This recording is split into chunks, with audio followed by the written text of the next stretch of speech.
We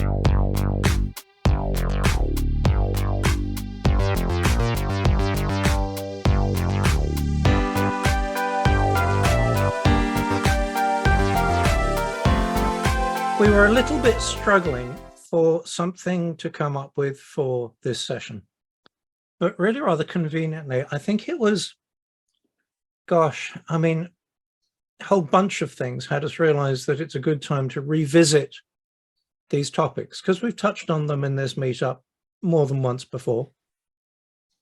And of course, oh my word, this last couple of weeks, oh my God, Twitter. Fun. Wow. Good times. Good times. Yep. Elizabeth Holmes getting 11 years. Oh, that's right. Forgot about her. And then also Wow. the untold number of layoffs that went underneath the radar, right? Because, and not to mention, like, what, 10 months ago, there was a hiring frenzy from everybody? Yep. Right? Yep. I've So lost interesting how track. I mean, things change. Meta dumped people. Everybody. Meta was 10,000, Amazon was 10,000, and then there were a number across the board. Even Zendesk, who generally is pretty good at retention, I would think, let go of a huge chunk. Salesforce, I think 1,000. It's just like completely across the board. It was like actually pretty significant, but completely went relatively unreported. Yeah. So to see, if it would have been auto workers, we would have heard about it. Oh, well, yeah. None of these I thought we people heard were about union, it. right? I mean, I thought we heard about it in the local news. I mean, I'm not sure when you said it went unnoticed. It was noticed. Plenty of news items carried it. Yeah. And the big players, when they lay off, definitely was not. I don't want to say it wasn't, but it also brings me to something interesting. Somebody was pointing out. Well, it wasn't pointing out. There was a conversation I was having with somebody about George Soros, but not to go into George Soros' conversation. But he had this theory about reflexivity, and reflexivity was essentially his theory, which put, essentially he identifies in economics terms, reflexivity is basically a positive feedback loop. And if you think about what we've experienced in the last 2 years, whether you think of them from a COVID point of view, the stock market, the hiring, that's a positive feedback loop. And basically he says positive feedback loops eventually come unwound fairly quickly. So that's what we are seeing. Yes. Now, it's never nice if you're at the other end of that positive feedback loop, whoever it is, right? So it's interesting, this theory, and he exploits it well, and he's done well. If you remember that he brought the Bank of England to its knees in 1991, 92 timeframe, because basically he saw that the governance, the government, if you like, basically were pulling the wool over everybody's eyes. So on that topic, I'll just leave you with that maybe all the big hiring were pulling wool over everybody's eyes. Yes. That's so swimmingly well. It's going so swimmingly well that we need to hire more people to do so swimmingly well the AI and all that stuff.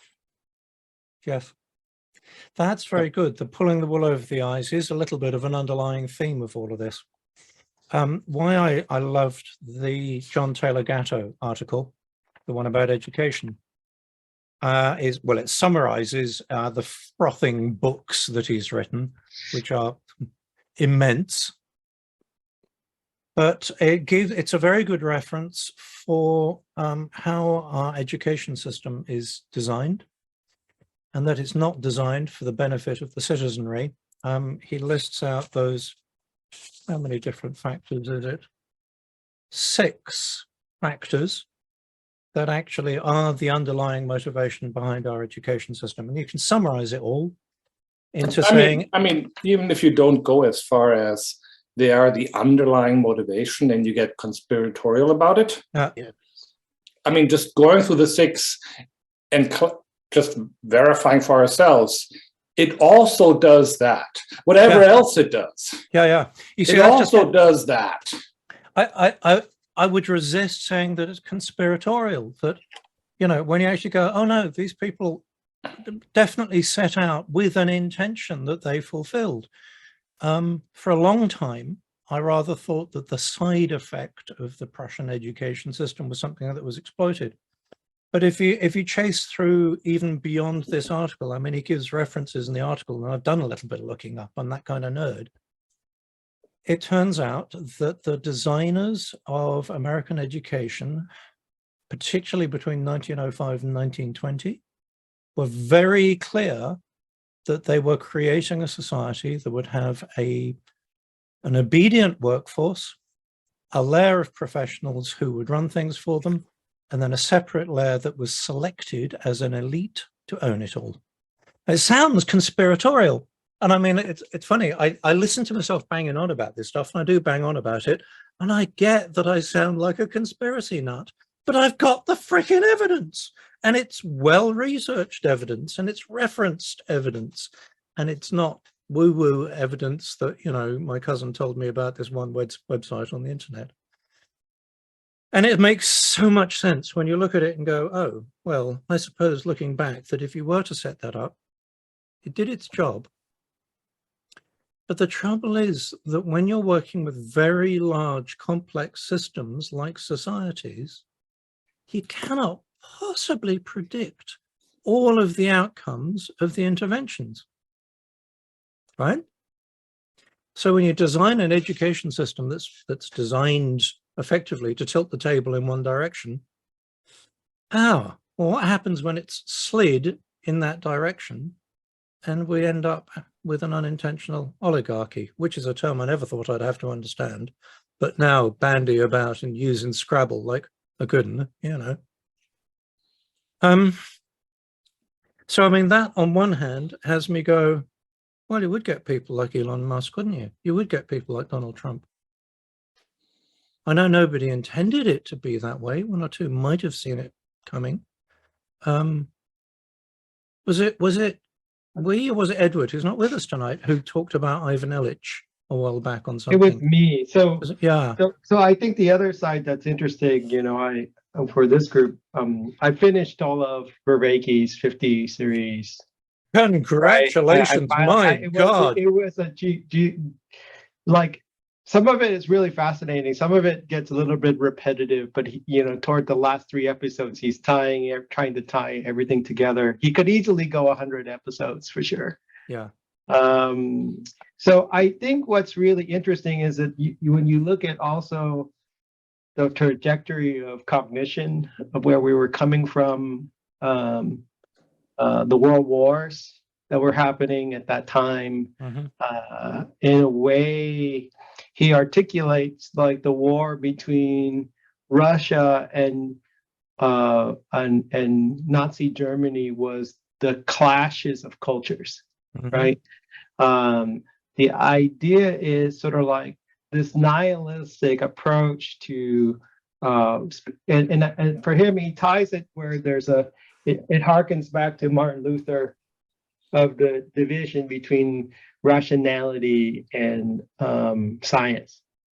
That at the juncture when Martin Luther was born, and in his introduction that created the schism, that was the introduction of secularism.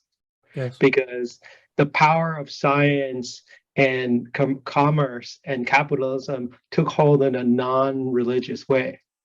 So it was seen as, and I think that was, according to him, in his interpretation, that is the birth of the Prussian education system. That is the birth of the Protestant worth ethic. Yeah. That the idea is that if you were commercially successful, you were saintly because God is rewarding you for being a good, financially, materially rewarding you. Right, so that if you were a good capitalist, you were a good Christian. And the idea that There was no longer the clergy in terms of Martin Luther's world, and then the puritanical evangelical. I mean, that's the birth of evangelism in the way we know it today. That basically, have you accepted Jesus Christ into your heart, as they love to say, right? So as long as you're doing that, then comes the idea of what's those mega churches that has the not profit, it is there's a term for that type of evangelical. Anybody remember that that's going on right now? Prosperity. It's like prosperity. Yeah. What do you call it? There's a whole interpretation of Protestantism is about prosperity, that you will be prosperous simply because you are prosperous. You are a good Christian. By being a good Christian, you will be prosperous. And that is definitely fundamentally bullshitting oneself. However, going back to that period, just kind of like side tangent there, back to that period, Nazism in a way, and Volcker, I am not. I mean, I was a World War II of the war. I was a buff of it. But in terms of the cultural thing, I'm not too sure. But according to Vervaeke, his interpretation is that Nazi Germany was very mythological. There were a lot of mythological components that were installed. So in a way, it was very religious and spiritual, even though we don't normally think so, right? Similarly, the Russians were different. Like they were the epitome of secularism, that religion was abolished and Marxism took hold, and it came in the form of a bastardized version in terms of Stalinism and Leninism. And the World War, the idea, he literally says that the trajectory of human cognition and the nihilism of that is both represented by both sides in some ways led to a bloodbath. Mm-hmm. Right? A bloodbath of modernism, because you can argue that in certain ways, both represent certain forms of modernism. We're going to exploit, we're going to treat everybody like a cog. It's everything that Otto is talking about, right? Everybody must integrate, serve a function, and be a cog in the machine for the greater good. And I'm forgetting, I have to look through my notes, but at that point, it was just a clash of ideology. That led the world to a war.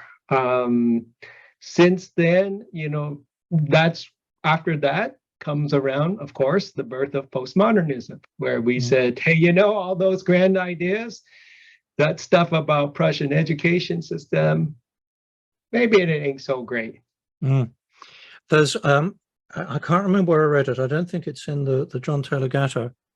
But one of the points I've come across in getting ready for this was the timing of the introduction of the Prussian education system couldn't have been better. When you look at the First World War, and the First World War being the First World War was the first time that governments noticed that massive mobilization of industry worked. Yeah. And it was then that they went, oh, if we just let industry do what it wants, look what we can get. And it was literally a clash of industry, right? Yeah. I mean, you're talking about competing of factories versus factories, and the Axis feared the U.S. because of our manufacturing capability, right? And our natural resources, right? Yes. And then also natural defenses of being bordered almost all on most sides by water. And so it's really interesting that there is this confluence of events that led to the way things are. I mean, in a certain way, the U.S. represented a certain level of industrialization, obviously in the likes of Henry Ford and General Electric and whatnot. And in both wars, you could argue it was the U.S. factories that contributed a big part. Yes. But the other side is, yes, it's remarkable that it was that period where we were sending men into a meat grinder. Yes. Right. And And of course, imagine like how much, like I was watching I was watching All Quiet on the Western Front just this weekend, just finishing up that movie. The new one or the original? The new one Yeah. on Netflix, which is quite good. But you think about like the opening scene, actually it would be really interesting. The opening scene, I didn't realize it, but it must be true that basically a lot of the casualties, they stripped them of the clothes, sent it back to the factories to get mended for the new soldiers that were coming out and the new students and the new boys who were heading in. And the first scene is literally the hero or the center, the protagonist of the story who's picking up a new uniform that's got some other guy, some dead guy's name on it. Mm. Right. I mean, it definitely also, I mean, there's a lot we can cycle back to, and I want to, but just to sort of think about this industrialization and war thing, they stuffed up how they dealt with that after the First World War, which led to enormous economic collapse. But they did a slightly better job of it after the Second World War, which was actually the only time that we've ever had double-digit growth in the entire economic history ever since we first been able to think about economic history. There was full employment, which again, never happens. But that's the only time we've ever had a period after 2 world wars. But that's exactly what set up the preconditions for the promises being made early on in Trump's campaign of making America great again, promising the reintroduction of full employment to the industrial heartland of America, because that was people's parents and grandparents' experience, which is what is normal for people. What they're brought up in, what they consider to be normal, is typically based on their parents and grandparents' experience. I would challenge that. Sorry? I would challenge that. I'm not sure Go I ahead. had any ideology at all to sell. I mean, it wasn't anything about any. I don't believe that was the ideology. Oh, it wasn't. No, still selling. It wasn't an ideology. It was an opportunity for him to use that line. Yeah, I'm not I don't sure think there was that ideology. the line. I think that his was a very simple line: divide and rule. Oh, Right. yes. I mean, I don't want to actually give Trump credit for being clever. I suspect he was an extremely good sock puppet for other people who were much cleverer. But part of the deal was, yes, divide and rule. That's where sexism, racism, all of that comes in. Gosh, what's his name? There's an academic at Berkeley who's got a whole book about that, and dog whistling. Mm-hmm. But the soil was tilled, ready to accept those seeds, at least in the Midwest, by people having a belief that full industrial employment was their right and normal, oblivious to the fact that we've moved on from America being an industrial force to it being a post-industrial force, which is a completely different kettle of fish. And that's, again, where having an industrial education isn't helping us at all. It worked very well for industry, but not for post-industry. Remind me, what is tonight's conversation about? What is tonight's conversation about? It's basically about, let's summarize it, understanding how come the world has got to this parlous condition and what has been done in the last 2 generations that, had it now, with hindsight, appear to be inevitable. Does that make sense? What powerless? Well, we felt like work as being a con job, really, right? I'm reading in the invite.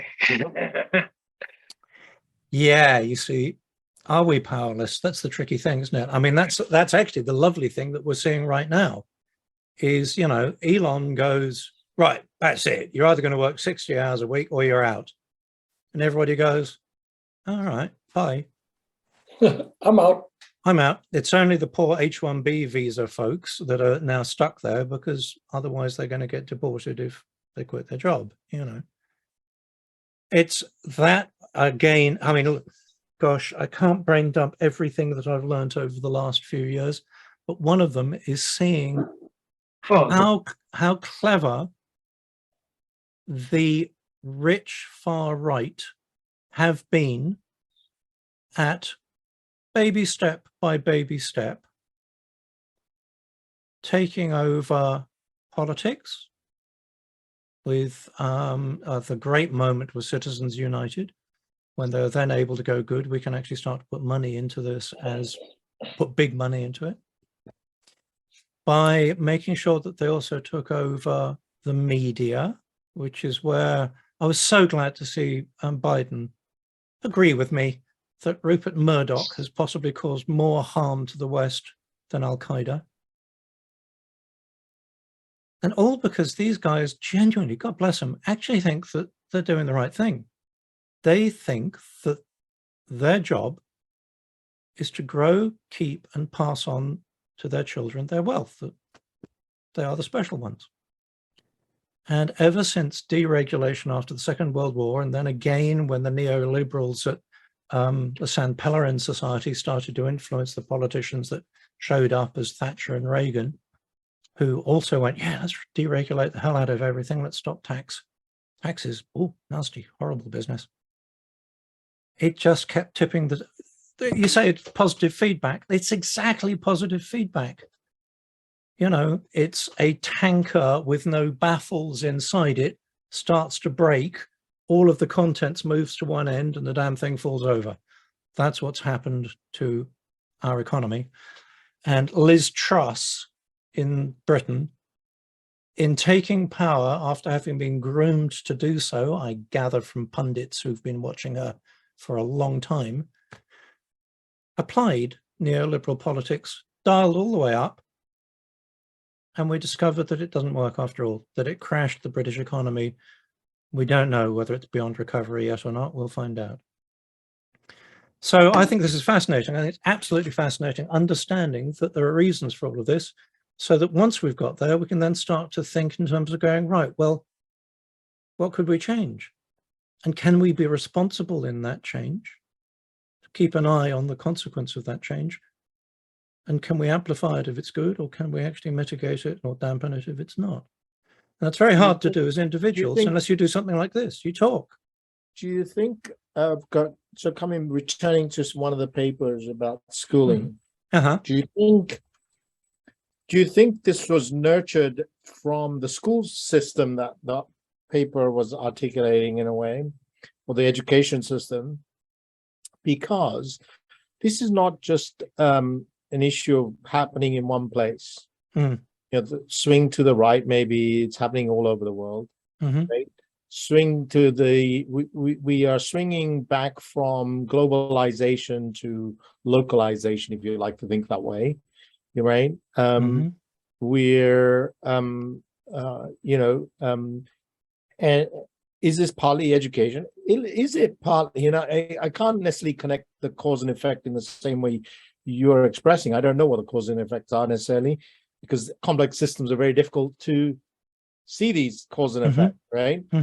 But is it also the case of the impending doom with climate change, that it's stressing the system that we are gonna now have to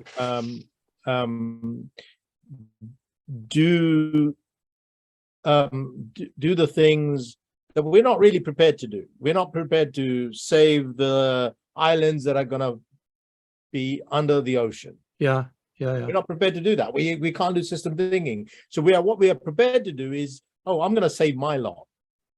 I don't care about you. I'm gonna save my lot. The other article, the Cal Newport, What Hunter-Gatherers Can Teach Us About the Frustrations of Modern Work, points to a lot of this.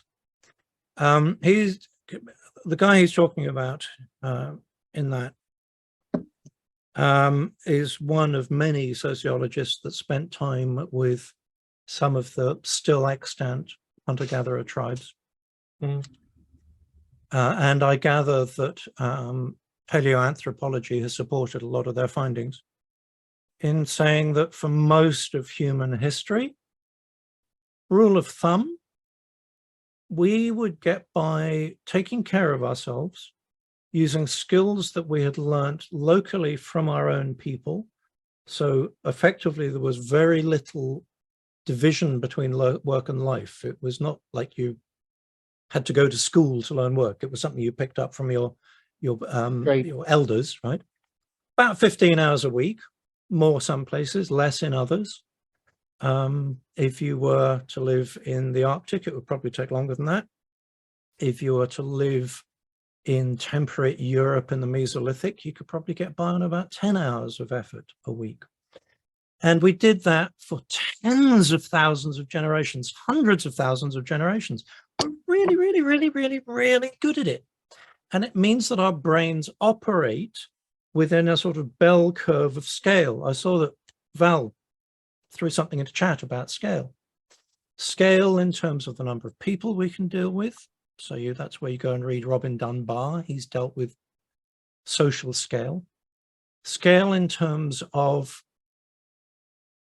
the granularity of time, that dealing with things that happen on a daily, moon cycle, monthly, sun cycle, annual basis, we're pretty good at those. But things that happen incredibly quickly, we've got nothing. Things that happen incredibly slowly, we got nothing. And we've seen the side effects of that when it comes to, you know, financial crashes that happen because AI just goes nuts before anybody can interfere with it. That was 2008. And we're seeing the climate crisis as something that's creeping up on people and is at a scale beyond what most people can conceptualize unless they study it and do the reading, right? So all of that is a consequence of having set things up so that rather than taking care of ourselves and our environment, that it's, to quote Bill Clinton, it's the economy, stupid. And that has been amplified by what got set up in the 20s to create a society that was designed to be all about the economy, stupid. That's how these things all tie together. That's how you're starting to see the elephant. I want to interrupt here because I think the aspect here is also that we have, you know, to go back to our session talking about Kate Raworth, right? Like yeah. We have been ultra focused that there's only one economy, and that is one based on growth. Yeah. Right, and one that is based, and that growth rides on the back of modernism and industrialization. That in Heideggerian terms, things are standing in reserve, waiting to be exploited. Even the workforce is waiting to be exploited, and it needs a captain of captain of industry to lead it out of its savagery and into one that is where you have a civilized person that needs to play the role of a cog. And I think this is kind of where there are, I am not comfortable leading a talk on it because I've only begun scratching the surface of these topics, but just to kind of get people thinking about that, is that we needed, as Raworth said, like we need a new economic model. Yeah. One that is based on regenerative commerce. One is that emphasizes degrowth, decarbonization. And an author that I was introduced to recently is Artur Escobar, who wrote a book called Designs of the Pluriverse. And the idea that there is such thing as a global north that is dominated by Western rationality, Western commerce, Western this idea of a growth capitalism, and that needs to be led. That the world needs to be led out of the darkness by the global South. And what is the global South? The global South is all those others who have usually involving some sort of indigenous wisdom, and that not only do they have non-Western traditions, ones that are more convivial, that is living in harmony and balance with the environment, but that more so that the other aspect is that it is these minorities that are also used to living between two worlds. They live in their own world, the old world, and they live in the modern world. And the idea is that because they have been forced to adapt to Westernism, but not lose their identity as a people, they are more attuned and they're more comfortable with change. And it's really interesting when you look at the like if you take US culture, for instance, this thing of white grievance, right? White male grievance, kind of like this kind of race, and what people will mask it and call it the culture war, is exactly that, right? It is those that are trying to maintain to the good old days, but that was the normal, but in reality was never normal, right? And is between them and the it's not so much about globalism and coming further into the melting pot, but that the world is accelerating in terms of VUCA into one that in which it accelerates faster and faster, where the minorities have an advantage, not because they are the minority, but because they're used to change. They're between worlds, and we're emerging into a new world. On top of that, where our whole cognition and meaning making, everything is forced to shift, that we cannot live on the eons of growth economy that we're so accustomed to. Gosh, that's really interesting. Hang on a sec, Zhang. There's two things there. First, yes, let's not throw out the baby with the bathwater. It would be naive to say, oh, let's get rid of economics and go back to being hunter-gatherers. That may happen if Putin starts a nuclear war, but let's hope not. But what just struck me, and this could be something that I'm going to have to go and research later, in what I've learned about hunter-gatherer and foraging lifestyles, hunter-gatherers were typically nomadic if they lived in a biome where it was very hard to live out of just one area. You had to follow the herds. You had to keep moving. They'd be sedentary in biomes where that wasn't the case. And that was typically Europe. That once the ice had retreated, Europe was a really good place to actually live. If you look at all of the places where agriculture started, they were typically slightly harsher places where people, if they could figure out a way to settle down, they damn well figure out a way to settle down, because running around the place is a pain in the butt. But those would also be the very same people who would have a deep, deep, deep heritage of change. That's brilliant. And I had no idea whether that's true or not. I just made all of that up, putting together what. But it's true. I mean, and then also geographically, right? I mean, this is a straight off of Guns, Germs, and Steel, right? Jared Diamond's work, right? Yeah. But so anyways, on that note, I would say yes, I just finished a paper.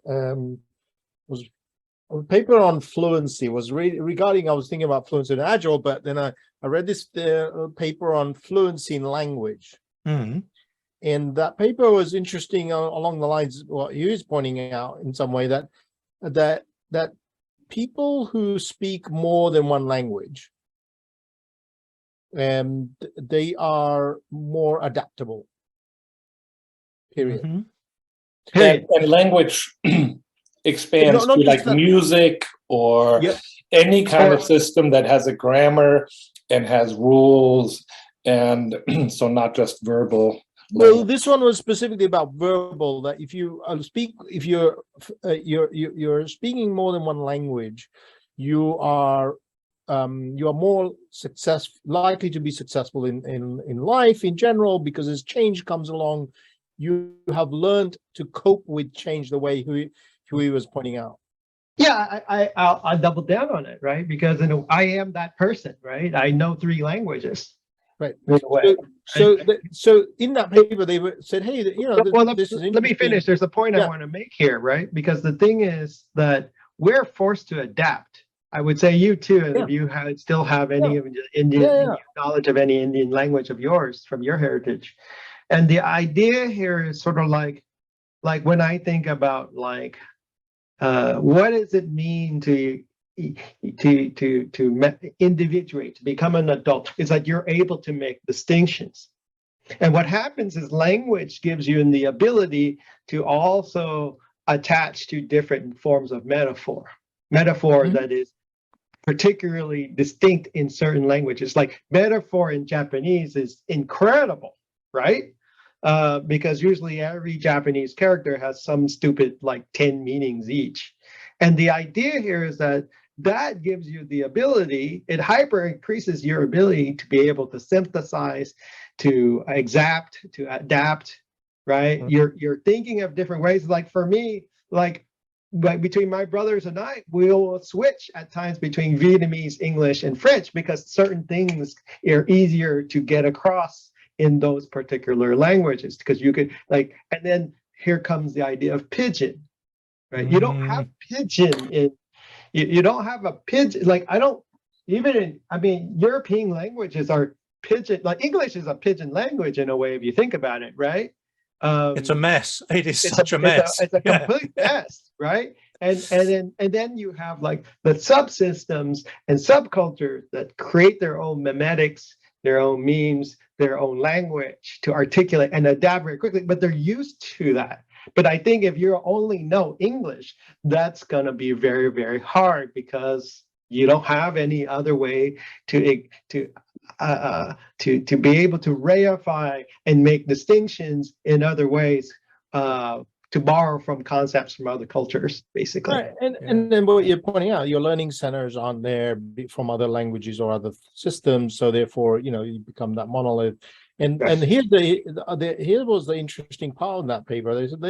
This conversation was taking place somewhere, I forget, and they went to maybe it was in South Africa. They were having this research, and they asked people there how many languages you speak, and native South Africans speak up to maybe 11 languages, because there's so many distinct languages there that they potentially speak that, and they would nonchalantly, transition between these languages, right? And so just why I say this, coming back to adaptation, whether modern or not, whether economically or not, adaptation is somehow factored in with ability to change, right? And if you've time and again had to change, now then you're going to be doesn't matter what happens, you will find a way and relatively succeed, right? You're not talking about monetarily, but relatively. No, yes. Why do I mention this is because partly what you said, if I was in Midwest and I grew up here and you had the monolith sort of culture to live with, then you will find that all the change that is occurring around you is something you're going to be frightened of, right? Frightened of not just losing your home or losing your job or whatever, but the things which are very familiar are changing, and I've got witness to this in some ways, because I was of course a first generation migrant to UK. Well, I've got cousins who now are complaining about change in UK. Isn't it extraordinary how many right-wing UK politicians are second generation immigrants complaining about bloody foreigners? Yes. What? Same with the Hispanic communities here. Yes. Like the Cuban population in Florida, right? Yeah. So it's really, really fast. And even the Vietnamese, right? Vietnamese is really fascinating, interesting block, because in reality, like politically, they think they're conservative, but in reality, they're actually very democratic, left leaning. Yeah. They just have a grievance about the war. Right. And they self-identify as Republican often, but they don't know what they're getting into. If you ask them individually, like, do you care for UBI or Medicare or something like that? Like, yeah, get it. Give me all of it. Yeah. Don't vote for the Democrats. Yeah. This comes back to scaling that in many ways that Valerie was there, and I was wanting her voice into it as well. Yeah. Because I don't want to dog the education. I've benefited from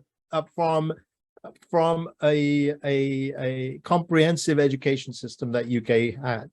I've benefited from it. Don't get me wrong. It's an and. It's not an or. Yeah. So let me opine one more thing, and I want to hear from some other people. The other side is sort of like, being like literally, I have heritage that is deeply tied with colonialism. My grandfather was making bank off of the French expats in Vietnam back in the day. He was, and then also was a major investor we were like one of the top wealth, like the 0.5% in Vietnam, believe it or not. Like he owned the first car in Vietnam, pretty much is the myth. And the idea is that there is this a love-hate thing. Like I think when I sense make through what you're saying, Tarang, is this sort of thing is there's a gift that colonialism brings, right? It brings this industrialization, it brings culture, it brings new technology, it brings new psychotechnologies. But then you hate it at the same time, right? But you hate it for what it represents. You hate it because you hate yourself because you become dependent on it, right? And I think the other, it just makes me think that we're getting into what the topic is, like there's an emergence of something that is already here, which some people have coined as meta-modernism. Anybody who've heard this before? Yeah.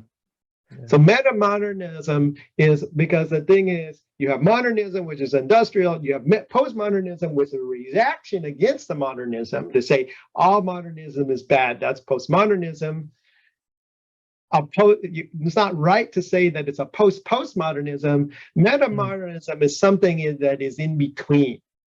That there's two schools of it, one led by a bunch of Danish dudes and another one by some Scandinavian folks, right?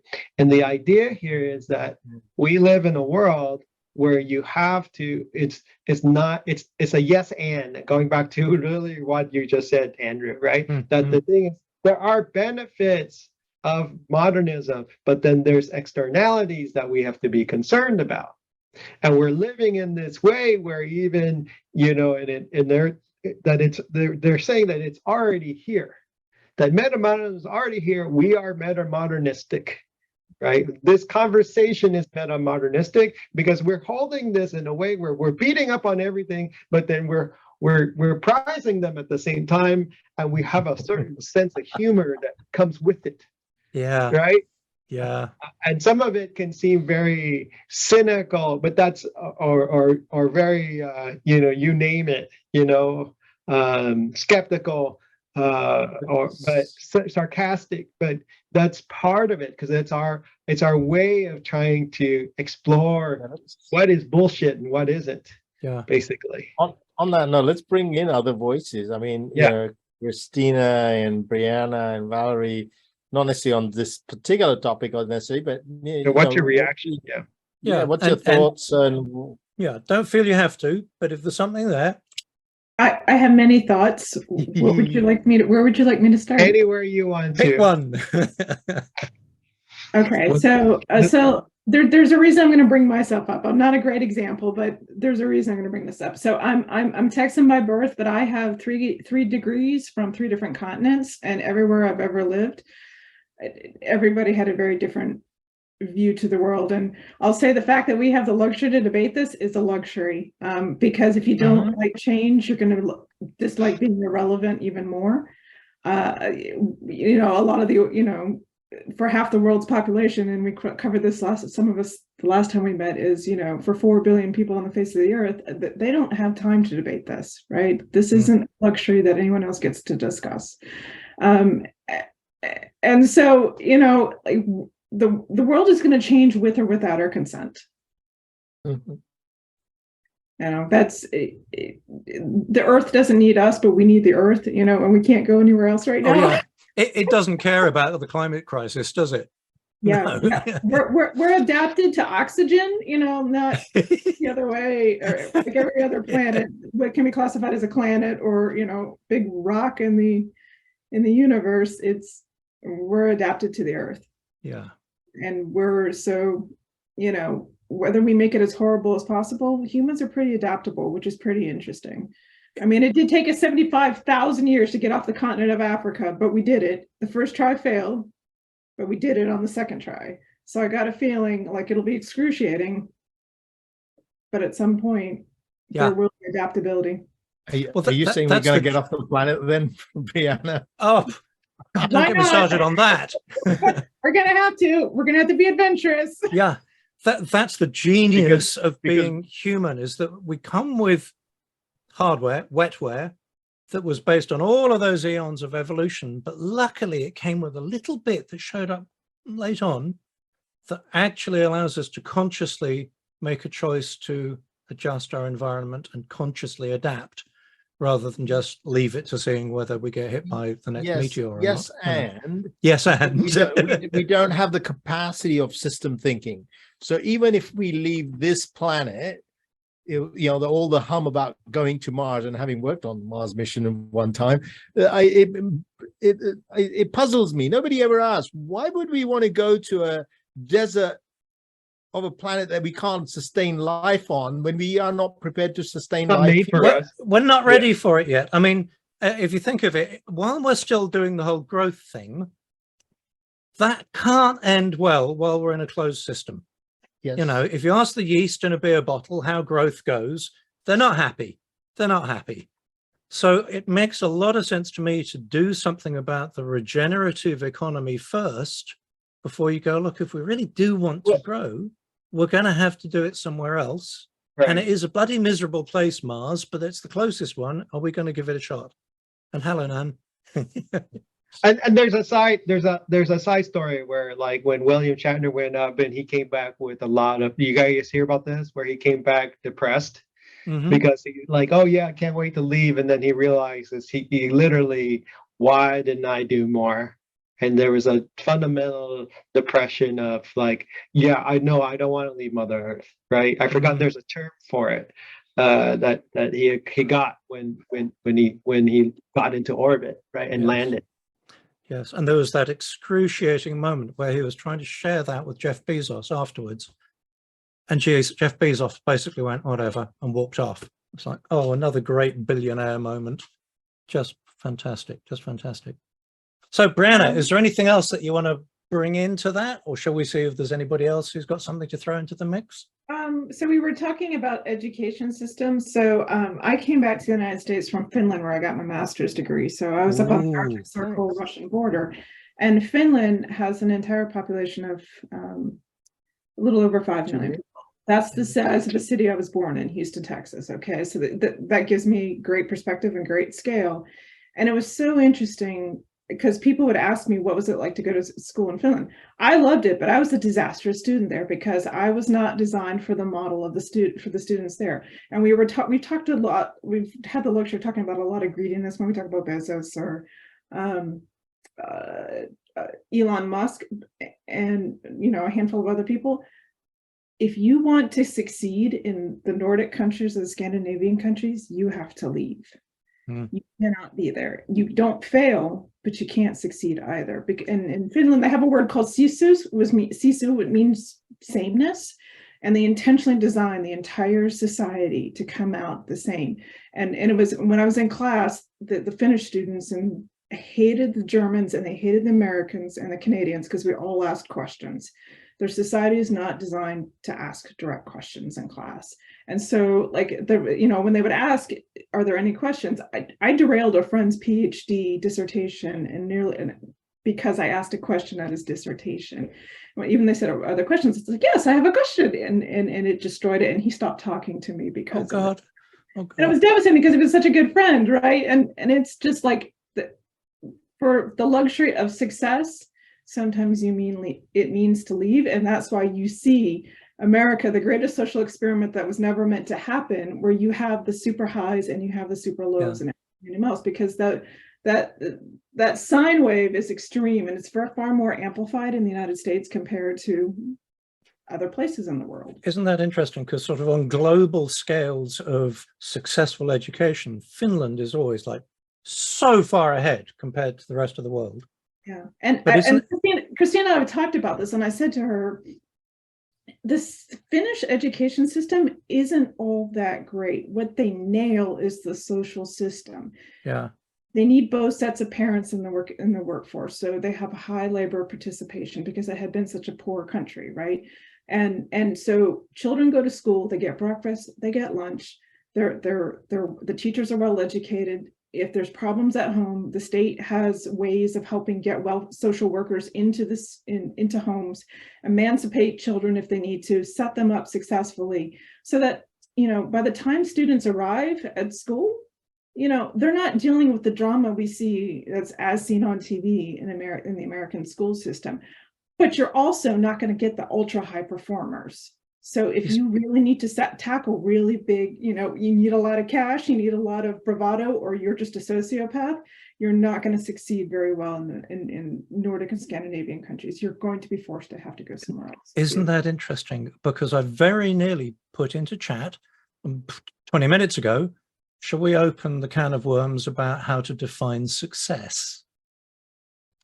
Because I think if you went around the world and went, okay, culture, what do you think success is? America might have a loud voice about the American dream and getting to be rich, and having other cultures look at it and go, yeah, but that's a nil-sum game, isn't it? You're climbing over dead bodies to make yourself look big. Isn't that interesting? I'm so delighted that you're here as a shining example of what happens when you bounce around cultures. That's just fantastic. Is there anybody else here who has a non-weird Western educated, whatever the other acronym words are, background, and has a different sense of what success might mean? Yeah. But what I will add, because I was talking to Brianna about this, and, you know, definitely with the Scandinavian countries, they have a more focus on the social systems being in place so that there is a level of comfort that exists. And in terms of the kind of hamster wheel that we're all on, I'm not sure it's something that can currently be escaped, because my background in terms of growing up in Jamaica and having the history of colonialism and slaves in the Caribbean, we were removed from the benefits of colonialism, as you see in the UK.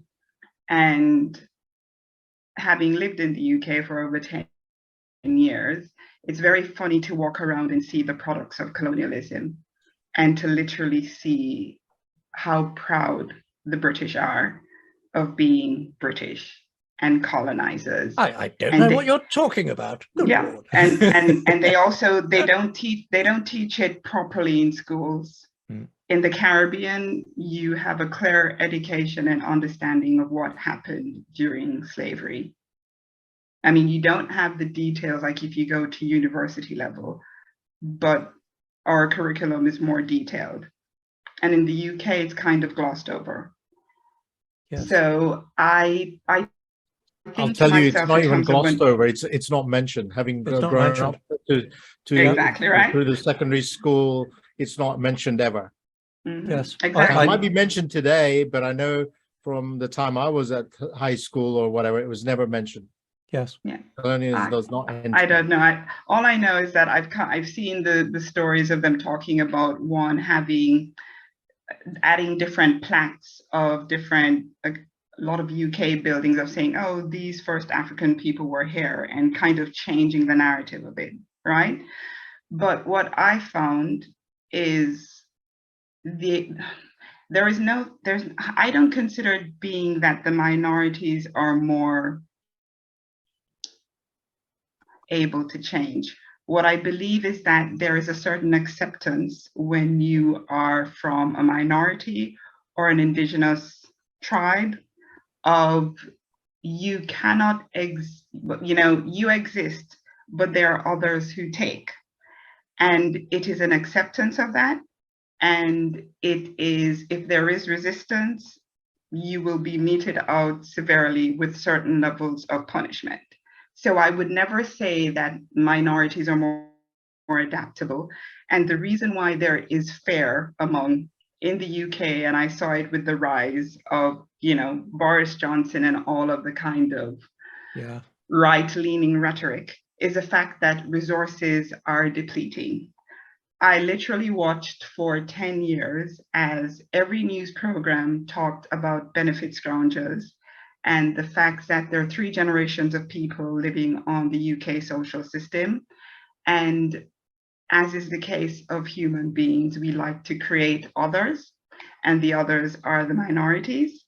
And, you know, as somebody who comes from the enslaved, I didn't care. I believed that the resources should be split equally, because Yes. we didn't get money in the Caribbean. It's all in the UK, with all of the fancy buildings, with all the pomp and circumstance of the royal family. Yep. So the UK is now right-leaning because resources are limited. There are people who are waiting for years now to get social housing, which they would have gotten a lot quicker. And Yeah. it's now easy to blame the other in terms of all of the other second generation or third generations from other countries, to say, because you are here, we now get less. And, you know, I think where we are in terms of work and the way of working that has existed, they had to get people onto the hamster wheel because they could no longer enslave people. And you have to create an education system Yes. that puts people in the mill. That's And that's why, just how it is. yeah, that's why America basically made marijuana illegal. Mhm. That, you know, you Exactly. free the slaves and then you find a way to lock them back up again. Yeah. See what they like. Oh, they like smoking dope. Right, make that illegal. But in that reality, I mean, Christina, you're pointing out all empires see an end of day, right? So if you think about where Britain is today, its status, not just, you know, even amongst the EU, it's basically unlikely to rise to its powers again, and very likely to be, you know, a small bit player. Mm. And the same may well happen to US as other powers, other empires rise. You know, China, India were empires once in their own time, and so forth will come round, and all empires, you know, die a death, some form of death. Yeah, So the trouble I is wouldn't surprise me if we were heading that way in the long term. And the fact that the UK is there, we are seeing it and some of us experience it in the last 20, 30 years, that, yeah, it's not going to rise up and become a major player in some way. yeah, that's the thing that scares the shit out of me, is that all of those empires came and went before globalization and nuclear power, before the internet. Mhm. And I mean, look at what's going on with Russia and the Ukraine right now, and just how much impact that's having around the planet, how that became a reason to wreck gas prices, which God knows that's another can of worms. There is the upside of it. I don't think there's an upside, because for me, empires, yes, they do die. Mm. But when they do die, they bring a lot down with it. Yeah. And, you know, for me, I went to, for the first time, a Regeneration Summit. And it was a lot of people being very intellectual, talking about regeneration. And as a newbie going there, I'm kind of like, yeah, you're not going to save the people on the ground who are not attending these summits and talking at a very high level about regeneration. Yeah. And, you know, kind of going, let's invite people. Yeah, look at COP26, COP27, a lot of really great talk. Has anything happened? Well, even a little bit. No, the upside I was thinking of was regarding where fuel prices, gas prices going up. It's actually required in order to to account for greenhouse effects, right? If you're going to reduce the, you know, you need to make fuel, you need to make oil expensive, you need to make gas expensive, so that and I know that's not palatable, and none of the politicians want it that way, but that's the only way you quickly try to recover on the climate, you know, the effects of climate change. I'm a little bit fatalistic at this point, and I kind of think we're on, you know, what they call when you're like riding a car and the wheels are falling off. Yeah. That's what I kind of literally think where we're at. And I'm just working with kind of finding acceptance about it and kind of going, I hope I go before it happens. But if not, And No. living on an island, you're a little closer to the action than most of us. Exactly, right? Everybody to Exactly. Christina's house, quick. I'll be like, bye guys. Yeah. Yeah. So, it is what Yeah. it is. Acceptance is it's a good word. Yep. One of the reasons that we're here today is that I started this meetup because I had to make a decision. Do I give up? Fuck it. I can't do anything in the face of all of this. Or what can I do? And doing what I can is this. And by the way, on behalf of my own family and the British Empire, I do apologize. My grandfather was the last Director General of the East India Stores Office. He has a CBE for his services to Empire. I grew up with an assumption that we were doing all of those fuzzy wuzzies out there an enormous favor, and it was a dreadful shame that those beastly Americans, Germans, and Japanese took the empire away from us. I can hear my mother literally saying that. Yeah. Sorry. But it's odd. No, it's odd because even with my education, I wasn't aware of the kind of lies and the propaganda that was also spread in the UK, because they literally had comics kind of drawing when, the kind of Quakers and the abolitionists were trying, when they were getting tractions, they had stuff and ads in the paper of, hey, look at the slaves, they're having fun. Yeah.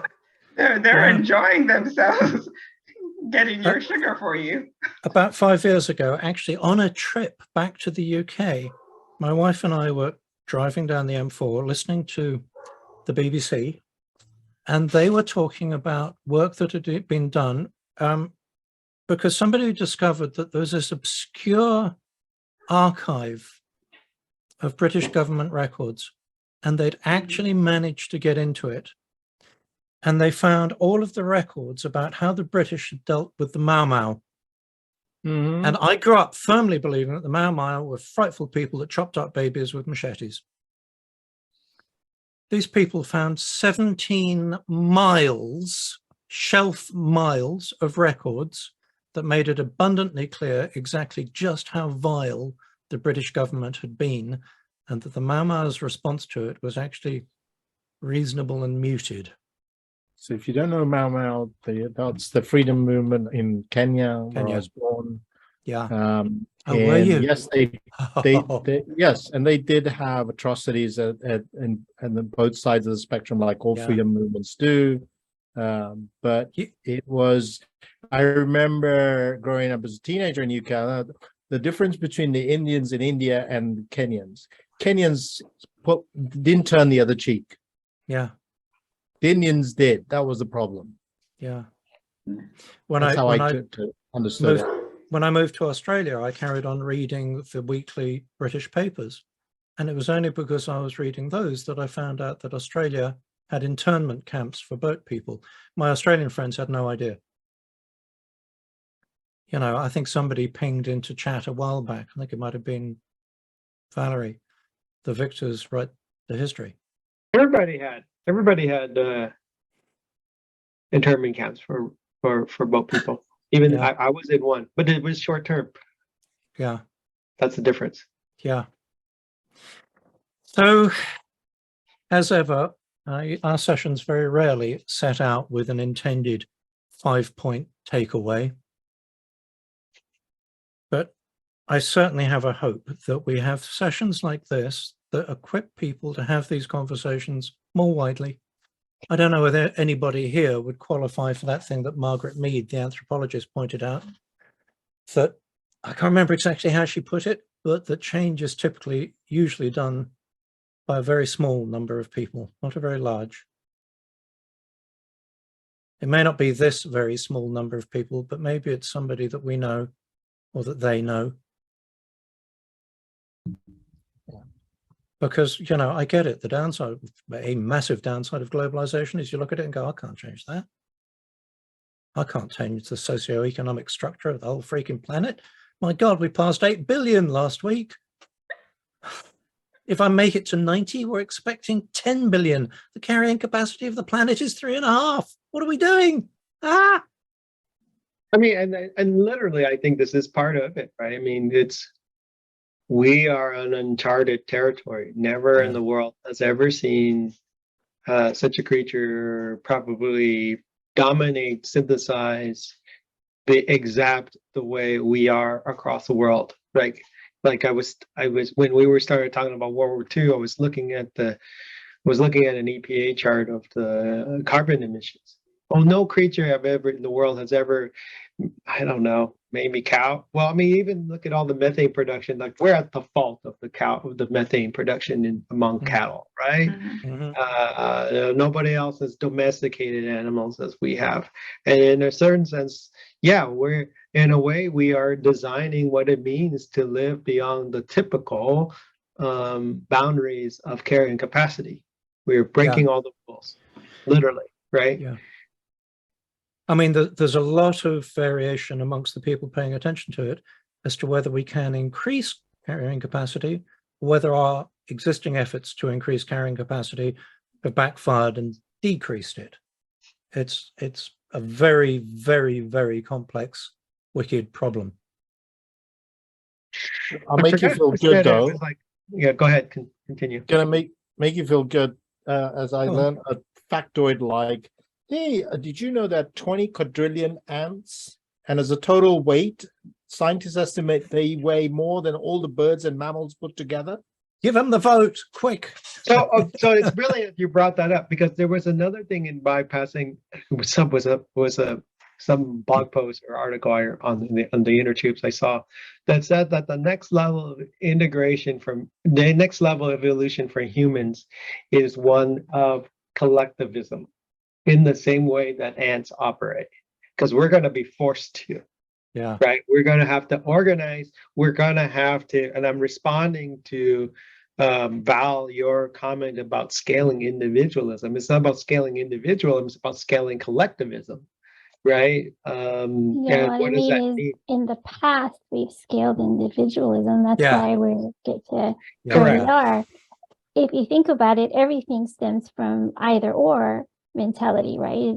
It's that scarcity, survival, right? I mean, if you think back, and there's all these mentions of revolution, but if you take the family unit, right? How many of us, had complete freedom against our parents? How does a family unit function? It's by authority, and that gets carried over to school. If you look at the one-room schoolhouse, did everybody get to do whatever they wanted? No. So as we scale, in order to control and just manage the logistics of it, right? You look at organizations as they scale. I mean, it's in part a problem, so that how can you say, oh, well, we should accommodate all these individual needs, right? If you're trying to do everything on scale, you really, it's very difficult, right? So I don't think it's so simple to say, I homeschooled my son. I went to public school myself. I hated school. I stood out in every which way, and then I homeschooled my son. But then you come to the realization that while you may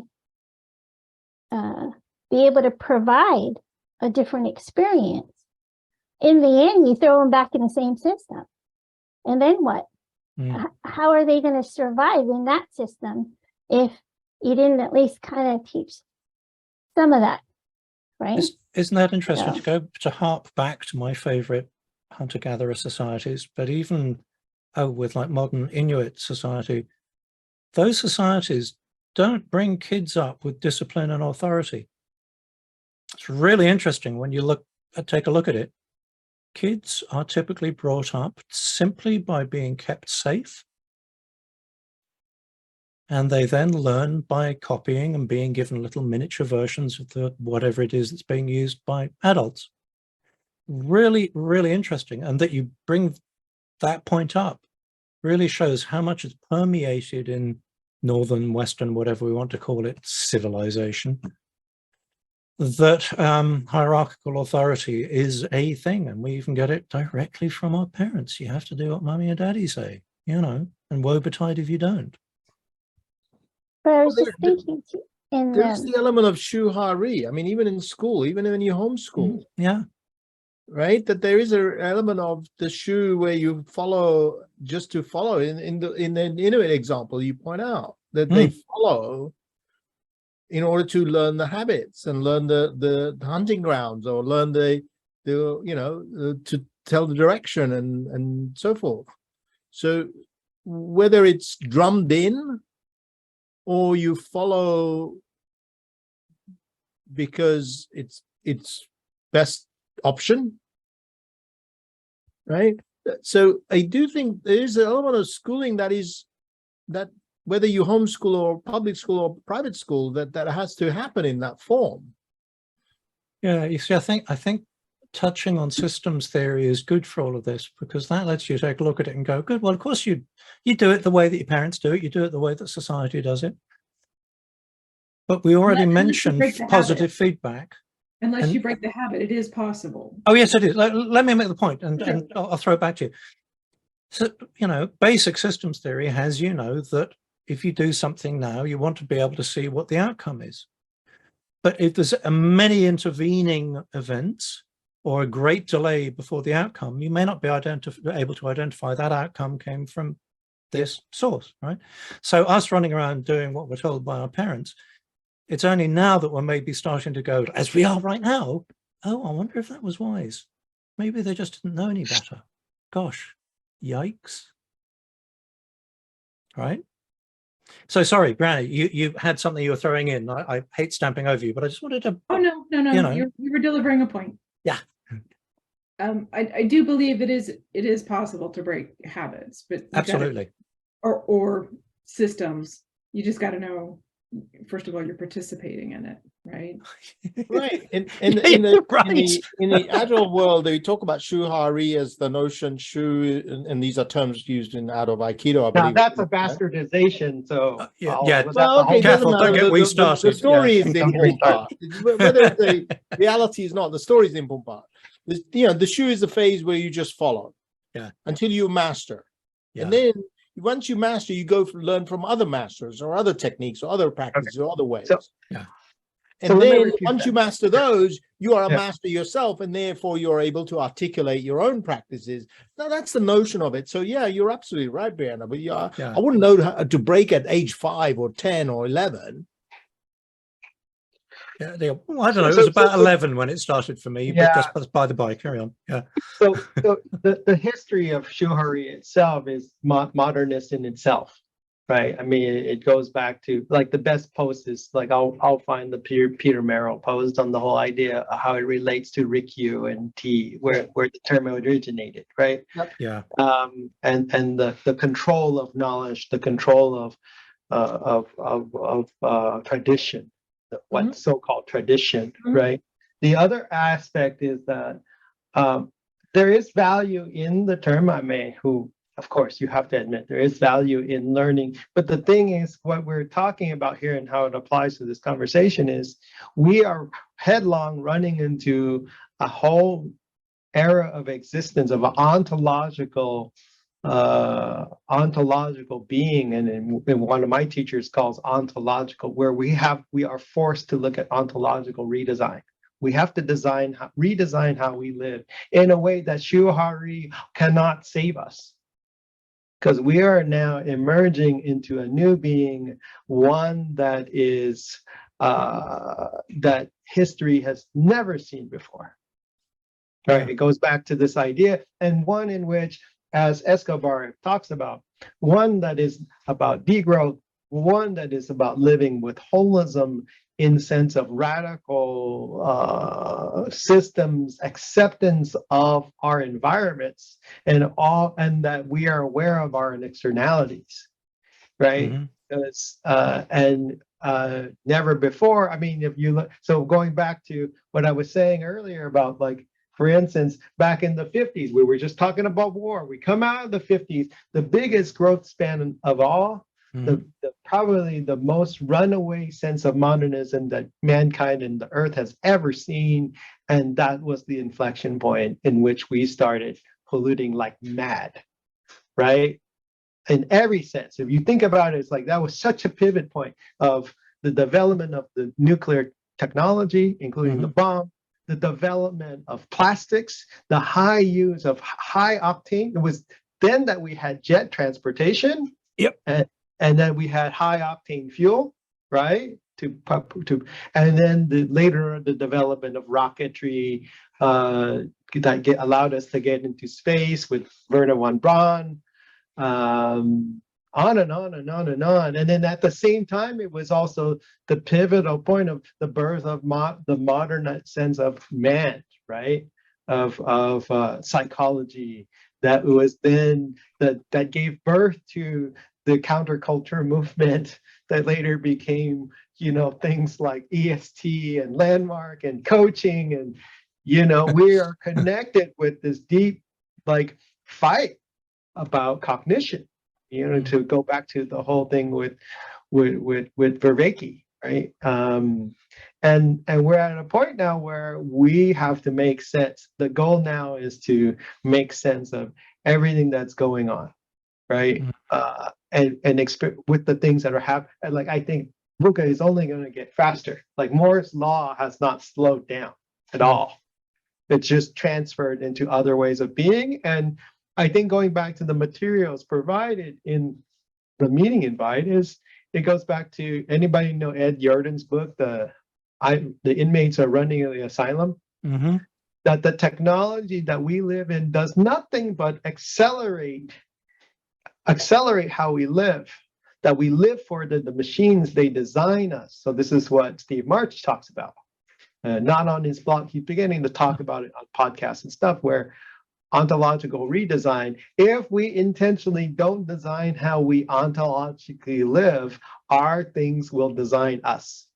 It's like to say, just because you work in some company that doesn't have a culture, in reality it does have a culture, it just happened to ad hoc design itself that way.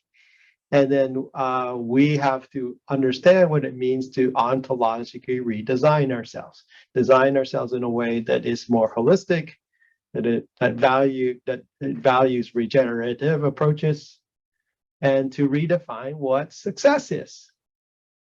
Can I ask a question? Just in terms of, because are there a lot of us that are trying to kind of redefine how we exist?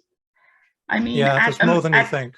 There's more than you think. No, because I can see it in terms of at the kind of millennial level, where in terms of, with the pandemic happening and that shift happening, right? But I still think that the construct that currently exists of what success looks like, it's still a kind of driving force that's there. And that success goal that's just out there, and social media is also amplifying what success is supposed to look like for a lot more of the masses than there ever was, like this goalpost before. And to me, kind of harkens to the fact that we also are now kind of witnessing that there's a lot more in terms of mental health issues and depression. Yeah. Because the fact is that goalpost and that success criteria is unattainable. And even if it is attainable, it doesn't actually provide you with a level of satisfaction, or should I say joy, that you need for your being. Yes, so let me it's part of the con job. It's part of the con job. Yeah. Let me attempt to land this in a really weird way that lands home for us, right? Uh-oh. Strap in. Strap in. Get ready for turbulence here. It's going to be bumpy. Or not, because if there was anybody out there that was on a day-to-day basis practicing conviviality, one in which that is helping others sense make their environment, sense make their arena, to remove ignorance, to create relevance, create meaning. In a way, it's the Agile coach. Think about it. Yeah. I agree with you, but then at the same time, I would say, from an Agile coach perspective, there are a lot of us who are in pretend mode. Mm-hmm. There's a lot of fakers. There's a lot of fakers until you make it too. Yeah, right? And a lot I that don't mean, know they're in pretend mode too. Yeah. In pretend mode, in the sense that kind of, because humans, we are social creatures. And in terms of us being, to actually get to even, let's say, thinking about regeneration, we have to think about others, and we have to kind of take things from a place of love in general. Right. And what I see is still this facade of, hey, I'm winning at being an agile coach. I got the answer. Well, I you mean, know? as an agile here coach, it is, right? better, every- faster, more. Everything, Yeah. a human. So I think this is where you can tell who's the real ones and who are the fakies, right? The posters, the posers, But right? I'd even say the real agile coaches are the ones who've quit. Yeah. Well, think I'd about it say- this way, or I'd have say they, we're right? all fake, really. Right. No, think about it this way. Really, goes back to James Carsey's book, the idea of finite and infinite games. Mhm. Remember, Yeah. the finite player is looking for a particular win and wants the trophies and the entitlements that They want come. success. They want success and they want to be able to run around and champion it, right? The infinite game player can play finite games. You can have finite games within an infinite game, but the infinite player is the goal of what there is no winning. Winning means to keep playing. Yes. They play to play. You play to play, You live to live. What's the meaning Right. of life? There isn't one. right? So Right. life is an infinite game, for instance. Right. Versus like the World Cup just started today, like yesterday, right? Oh, That yeah. that is a finite game. Finite game. It sounds like an Right. awful lot of the staff have already lost as well. Right. But if you think about it, when you're an agile coach, especially the internal folks, your job, or even external, your job is trying to get to the next contract. You're trying to play as long as you can and trying to create change in that microcosm that you're in. Yeah. As Yeah. the individual who hires the agile coaches, I'm like, you're an agile coach. Shall we send you some resumes? Would that help? Would that- I'm not hiring just yet, but when I get there, Okay. but be aware, my favorite question, what do you hate about it? And if you can't give me an honest, deconstructive answer of what you can't stand about agile, you're dead to me. That's a Good really, for I'm you. stealing that, Good. Brianna. I'm so stealing that question. That's Right, awesome. you- Asking a Do you- negative Do it about question. language, do it about culture. You find What- out who what's- are the people you want to solve. What's your your problems. favorite perennial problem? What have you done about it? You know? Yeah. And Would you here's love the to- example. And here's the example. Like, how are we trying to change? Like, you can see in my corner. I bought a solar cooker. What did my husband buy at the same time? A gun safe. So we're in a dire conflict of each Dude, yeah, other. Yeah. that's hella meta modern right there. Solar cooker. Maybe and a maybe gun the safe. solar cooker might have to go in the gun safe, and the guns may have to come out. Is anybody hearing the ghost, as it were, of Dave Chilcott visiting us at the moment? Yeah, really. Yeah. Who, for those who don't know, is a great agile coach who literally ran for the hills and has burrowed in and armed himself and is building everything to, deal with the zombie apocalypse. God bless him. That's just called being a Wonderful man. Texan too. Like I know that's an agile coach, and it may be his theme, but that's a normal theme for a lot of folks that grew up around. So, Right. You did say smartest you came people from you'll Houston. ever meet, armed to the hilt, have bunkers, and can tell you about the apocalypse. Right? Yeah, yeah, If you yeah. don't know how to handle the situation, you're like, do I trust you or do I not trust you? Am I scared or not scared? So, in summary, re-educate yourself, right, and question work.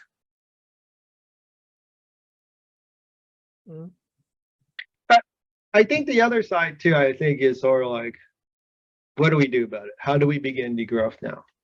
Yeah, And it really, I think like everything I've been reading and studying in the last year tells me that the only answer is like do it right where your feet are standing, yeah, because you need it everywhere and you need to practice it. This is not it's not like you go and take a certification and you're like, okay, certified degrowth expert. Like that's bullshit, right? business opportunity. But it's an easy answer and a hard answer at the exact same time. Like the easy Andrew. answer is showing up. The hard part is showing up too. That's right. Yeah, yeah. That's right. Like like, And I think for me, like I've been thinking, like I know you guys, most of you were there for the panel talk earlier this week. To me, that this ain't it. Like everything that I've seen that Agilists have created, that ain't it. That's yesterday. What's truly bleeding edge? Like right now, if you ask me, it's sort of like everybody's afraid of trauma. Everybody's afraid of working with trauma. To me, that's actually where it's needed. Because in a way, to overcome the societal ills is you have to overcome cultural trauma. You have to overcome intergenerational trauma. I have intergenerational trauma without a doubt. I would say Volker probably does too. You and I have talked about it, right? I mean, actually, half of you here probably have some sort of form of intergenerational trauma in your lives, if not more. The top half from the waist up, actually. Yeah, pretty much. You know, and I think this is kind of where this idea of understanding, and it's really fascinating because I'm keeping a close eye on what's happening in the battle between, or the non-battle between coaching and therapy. And they are crossing. It's a yes and there now. Like I'm hearing ex-therapists say, coaching is therapy. Quit fucking kidding yourself. Yeah. Right? And you see the move of Agile into occupational and psychological. Oh yeah. Yeah. We pretend like we don't deal with but we don't pretend, we pretend not to work in therapeutic ways, but yet here we are mentioning psychological safety at every turn. Right? Partly because the paymasters don't want to have you tell them that you're a therapist in work. But the implications. That's norm is changing, Tarang. I mean, look at it. Like 10 years ago, you weren't talking about leadership as coaches. Sure. Yeah. So you don't tell them that you're a therapist. Exactly. You tell them that you're there to help. That's right. Yeah. So you know what? I think I made this point last week. That opening line of the Agile Manifesto, we are uncovering better ways of developing software by doing it and helping others do it. We're uncovering ways of avoiding the impending apocalypse by doing it and helping others do it. We are uncovering better ways, blah, blah, blah, blah, blah, by doing it and helping others do it. That pattern is just brilliant. How can you not work on human ignorance, human suffering, and the human condition doing this work? It's impossible. They're inseparable. It seems you're absolutely right that when you become an Agile coach to begin with, you start off going, well, how can I make my situation better? And then you realize it's by working with others. Well, how can you make the team's situation better? And you realize it's because of management. How do you make blah, blah, blah, how do blah, blah, blah, how do blah, blah, blah. Eventually you go, oh, how do I make what's between people's ears and what's between people better? And you've got to bump into this. Yeah, I mean, or you're in a bubble, in your own little ignorant bubble, and either you get lucky and you make it all the way through, or you get shaken out. Yeah. Because you can't handle the burden of repeated years and years and years of the same results of not being able to adapt to the change needed. Yeah, which exactly. Yeah, I agree. That's why I'm no longer an Agile coach. It's like, okay, I'm done with this. Pushing the rock uphill to have it roll back over me. That's worn a bit thin. Thanks. Not interested anymore. You know. No, you're right. Val, how to help people. Period. Yeah. Yeah. It ain't rocket surgery. It ain't. No. I think it's one of the hardest jobs out there.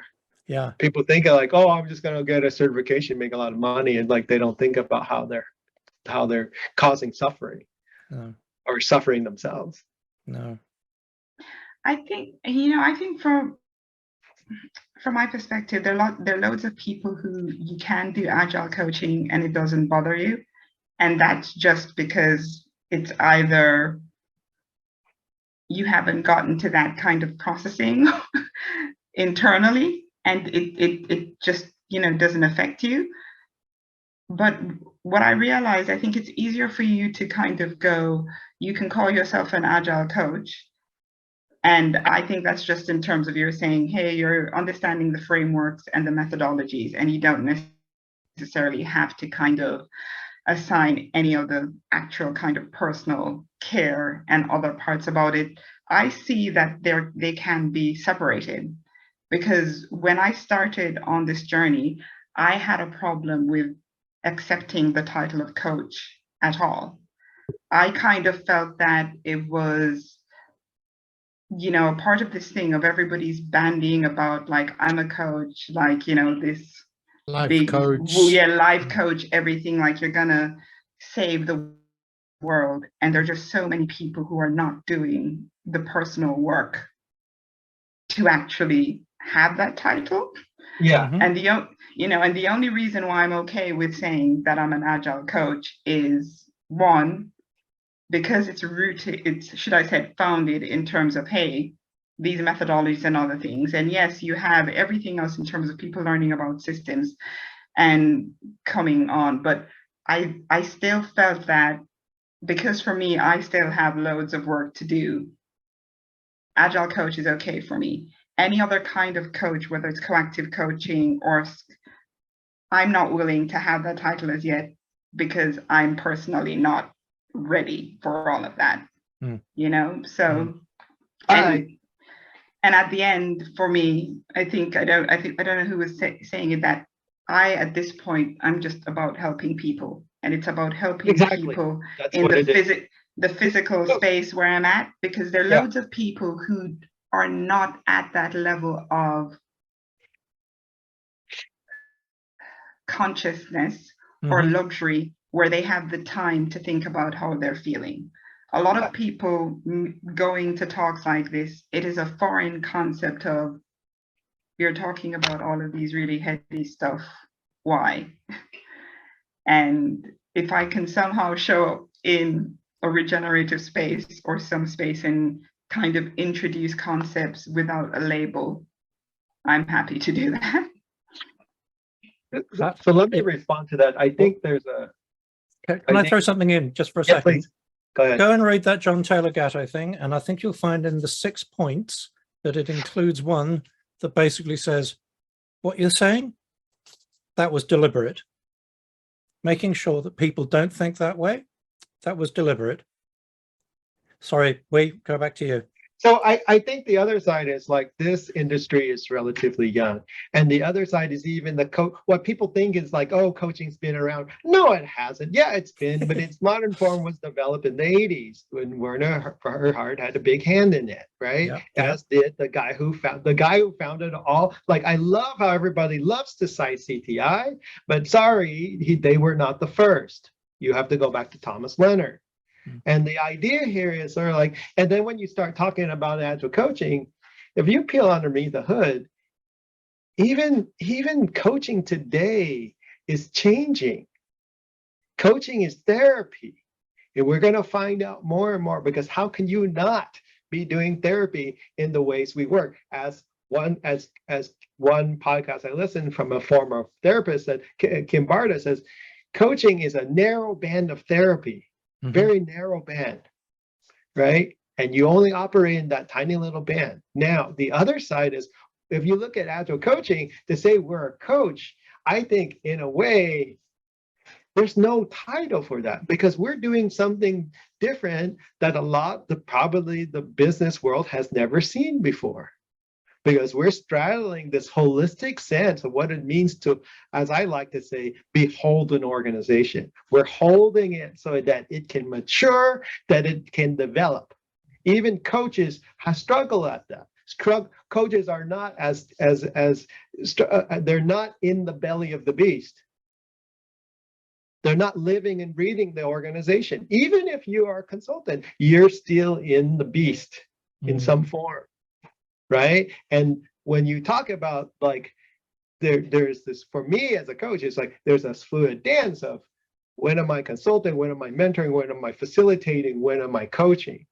When am I just telling people? And that could change in any instant. Right. It's not just like I have a stance and no, it's a dance, because the dance means you take multiple stances. You take the stance and also explore the in-between of stances yet to be discovered, right? For me, like, one of them is modeling. There's a big modeling component that we do. right? That people like, as many people stop asking powerful questions, just tell me what to do and show me. And once you've got it in a shuhari-like way, then you begin to lift off the training wheels and let them wobble, and then you become like a parent. And after a while, a parent becomes like a guardian. But at the same time, it's sort of like you could be a multitude of different ways. You're literally straddling multiple worlds as a coach. So are you a coach then? No, you're something other. The coaching is the closest word that comes to it in our current day vernacular, but it fails in so many ways. And so I think in a way we need to honor what we do. And I would love to be, I don't need to do it myself, but I think there is a new definition of a term of what we do that covers all, like, look at freaking Volcker, right? I mean, the guy's like systems constellation, working with the organization, the mindset of the organization in a holistic way.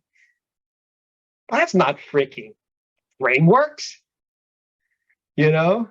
No. That's not freaking like individual coaching. It's sort of leadership-ish. There's something else going on here, I right? sometimes wonder if the guy who pays my bill knows how subversive I am. Right. Absolutely. You see, I think, Volker, that you're doing actually some of the most radically ingenious work of all of us. One of the reasons that I quit was I had a very strong, assertive mentor who insisted that as a coach, your job was to make sure that your clients' goals were met. And over time, I came to realize that he was doing that for complete nutters of clients. Why on earth would you want to help them meet their goals? But as far as he was concerned, that was it. And I think part of my hope about conversations like today's is that, yeah, go out and coach, but keep an eye on what you're actually up to. Are you accelerating the lemmings over the edge? Are you allowing something ghastly to grow? Or are you actually being a bit subversive and using the, oh yes, I'm here to help you with your process, as a Trojan horse to actually get in and genuinely help people with an eye to the very long term, not just to their goals. Their goals may be based on all kinds of dealing with deep personal trauma. So If you ask me Valerie what I has an do, interesting question there, though. Valerie says, why do we need distinctions to help? Why do we need, so yes, so Agile coach title aside, could any one of us do any other function in an organization and still be active in coaching? And my answer is yes.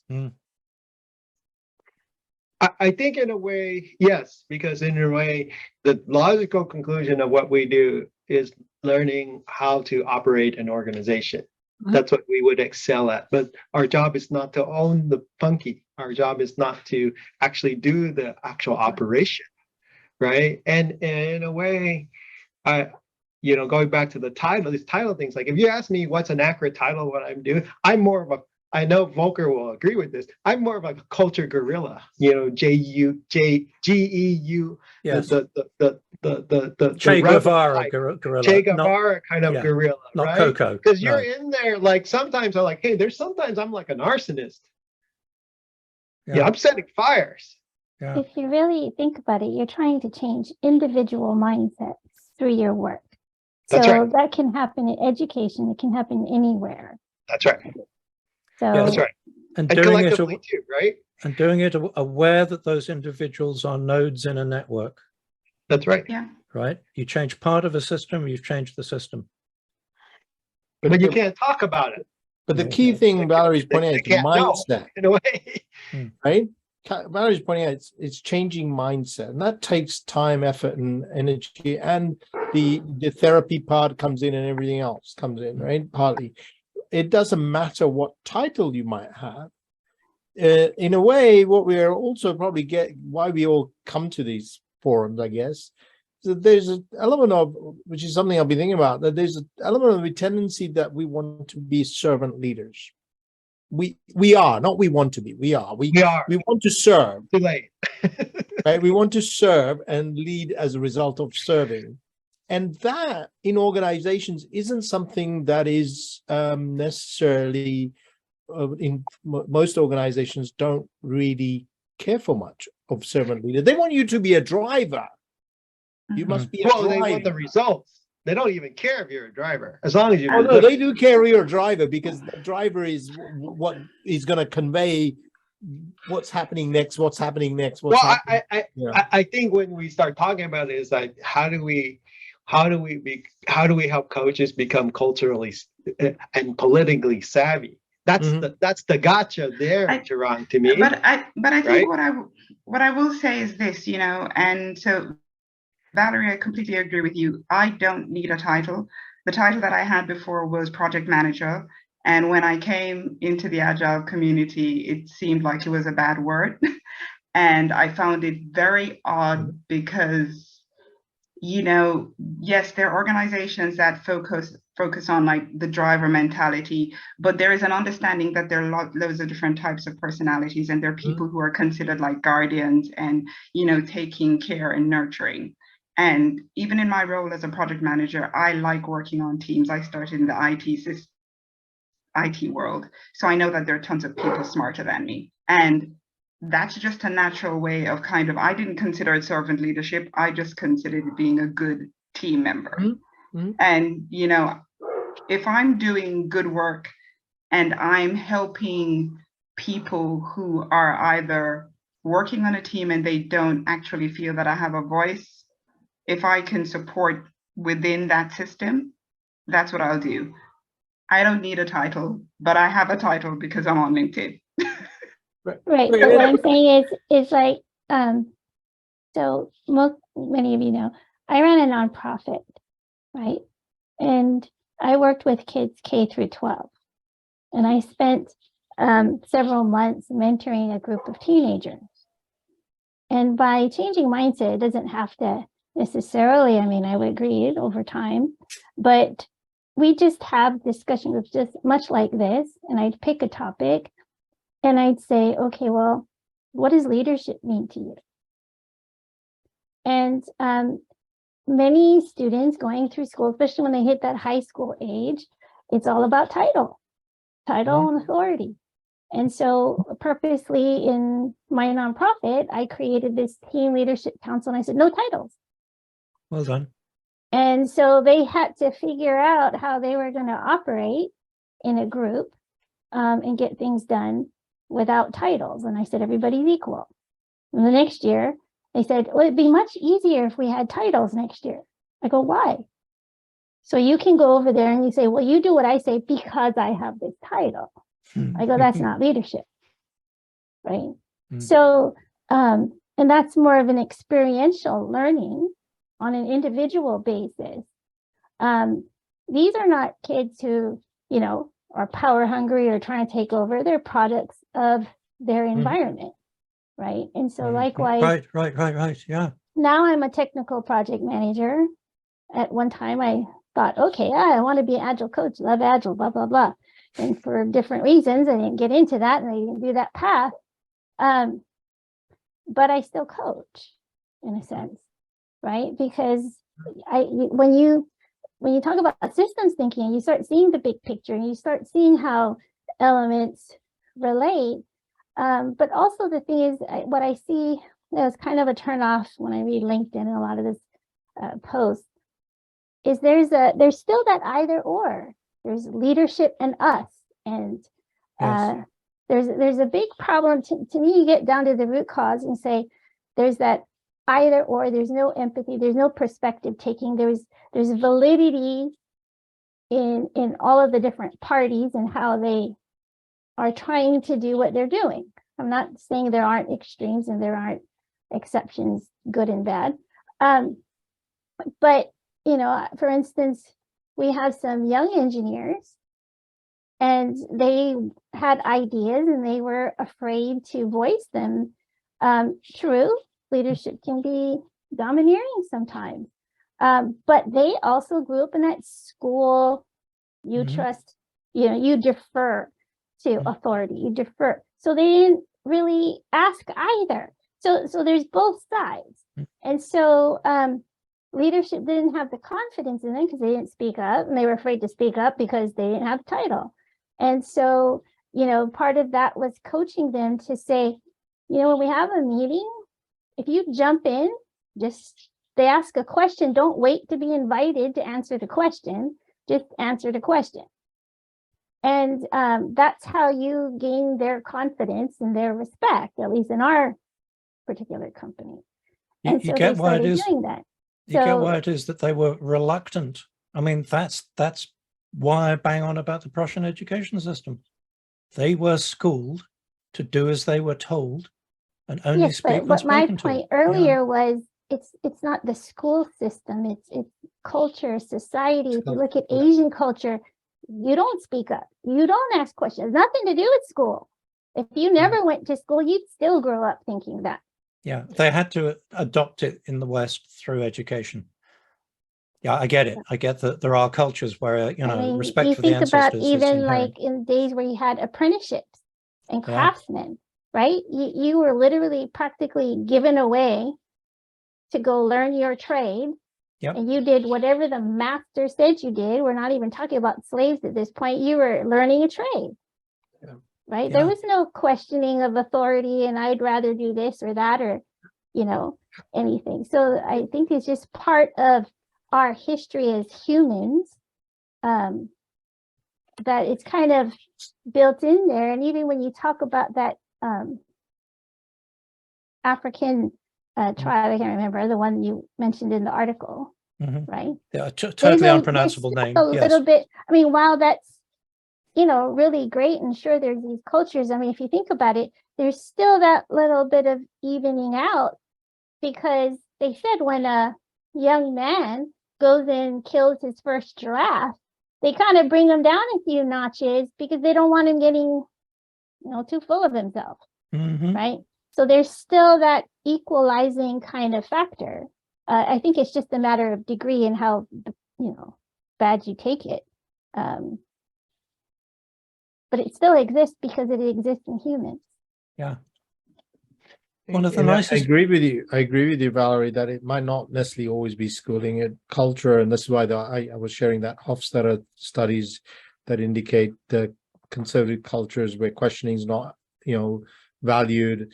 Brianna mentioned that in you know, her experience of that questioning is not valued in that way. I had a friend of mine, was a friend of mine who went back after his PhD, he went back to Singapore to be a lecturer. He was a maths lecturer for a while, and then he came back to England, and you know, and he's originally from Malaysia or something like that, and he went back to Singapore. He went to Singapore to teach at National Singapore University. And I asked him, "Why did you come back? You know, what do you not like it?" He said, "You know, here I was in lecturing to an audience of 300 students in a math lecture, and they would never ask a question because of the conservative culture that asking a question was seen as a sign of weakness."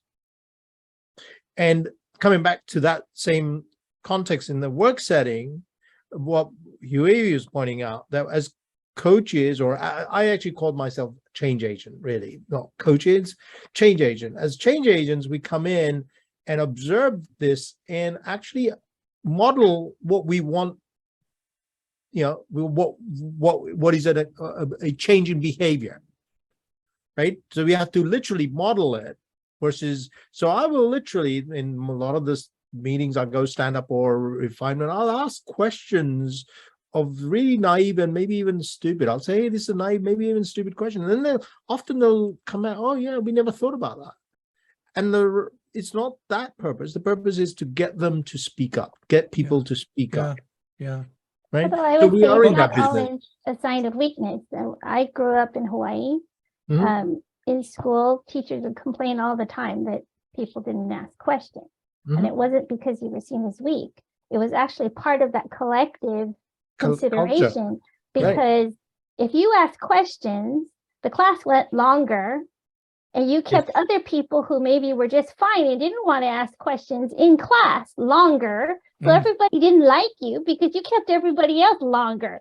So what would happen is at the end of class, Everybody who wanted to leave left, and a long line of people who wanted to ask questions formed, and the professors just couldn't understand, why didn't you ask it in class?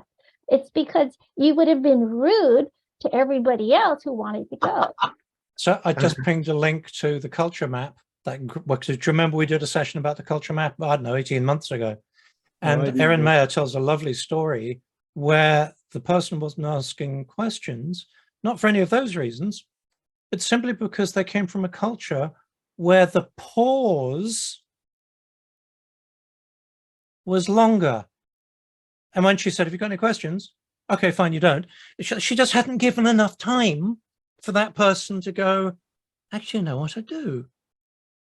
Really interesting. Volker, speaking of someone who likes pauses while they think, I've seen your hand has been up for, I don't know, 25 minutes or so.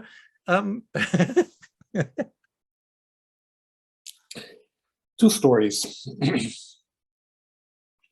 One is my experience in Britain and Wales in what was at the time sort of the alternative juvenile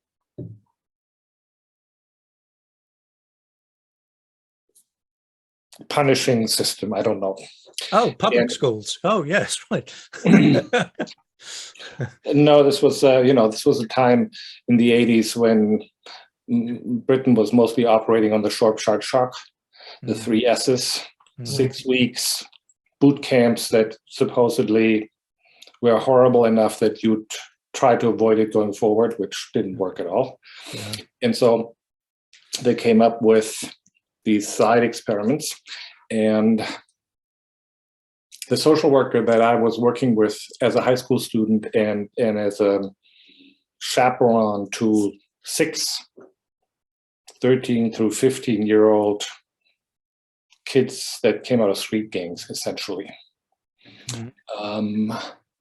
And the guy summarized it up for us by saying, fundamentally, we're here to undermine the pecking order that is at the root of every street gang, that essentially takes the choice away from some of these kids, and someone decides it's time to, I don't know, bash in a car and go for a joyride, and then they find themselves in the backseat and get caught.